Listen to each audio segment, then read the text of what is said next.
দিনের ৮ থেকে ১০ ঘন্টা ডেস্কে বসে কাজ করার কারণে আমাদের স্পাইনের উপর প্রতিনিয়ত অতিরিক্ত প্রেশার পড়তে থাকে, যা একসময় ক্রনিক ব্যাক পেইনের রূপ নেয়।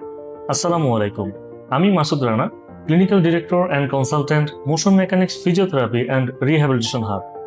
আজকে আমি আপনাদের খুব সহজ 4টি মুভমেন্ট দেখাবো, যা কাজের ফাঁকেই আপনারা ডেস্কে বসে করতে পারবেন এবং এটি আপনাদের মেরুদণ্ডকে দীর্ঘমেয়াদী ক্ষতি থেকে রক্ষা করবে। প্রথমেই যে মুভমেন্টটি করবেন তা হলো সিটেড পেলভিক টিল্ট। আপনার চেয়ারে একদম সোজা হয়ে বসুন। এবার আপনার কোমর বা পেলভিসটি একবার সামনের দিকে আর্চ বা বাঁকা করুন। আবার পেটের পেশি ভেতরের দিকে সংকুচিত করে মেরুদণ্ড সোজা বা ফ্ল্যাট করুন। এটি খুব আলতোভাবে করবেন। ডেস্কে একটানা বসে থাকার কারণে লোয়ার ব্যাক বা কোমরের নিচের অংশে যে জড়তা তৈরি হয় তা কাটাতে এটি ম্যাজিকের মতো কাজ করে। প্রতি 2 ঘন্টায় অন্তত 10 বার এটি রিপিট করুন। দ্বিতীয় মুভমেন্টটি হলো সিটেড ফিগার 4 স্ট্রেচ। চেয়ারে বসা অবস্থাতেই আপনার ডান পা বাম হাঁটুর উপর এমনভাবে রাখুন যেন ইংরেজি 4 আকৃতির মতো হয়।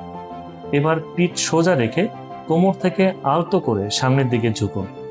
আপনার হিপ বা নিতম্বের পেশিতে একটা সুন্দর স্ট্রেচ বা টান অনুভব করবেন।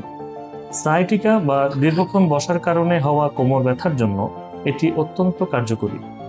প্রতি পায়ে 15 সেকেন্ড করে হোল্ড করে এটি 3 বার করে করুন। আমাদের তৃতীয় মুভমেন্ট হলো থোরাসিক এক্সটেনশন এক্সারসাইজ। ল্যাপটপ বা কম্পিউটারে কাজ করার সময় আমরা অজান্তেই সামনের দিকে ঝুঁকে বা কুঁজো হয়ে থাকি। এটি দূর করতে 2 হাত মাথার পেছনে ইন্টারলক করুন বা ঘাড়ের কাছে রাখুন। এবার বুকটা প্রসারিত করে সিলিংয়ের দিকে তাকিয়ে পেছনের দিকে হালকা হেলুন।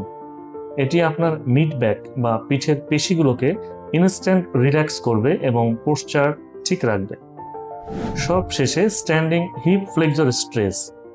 প্রতি 2 ঘন্টা পর পর অন্তত একবার চেয়ার ছেড়ে দাঁড়ানো উচিত।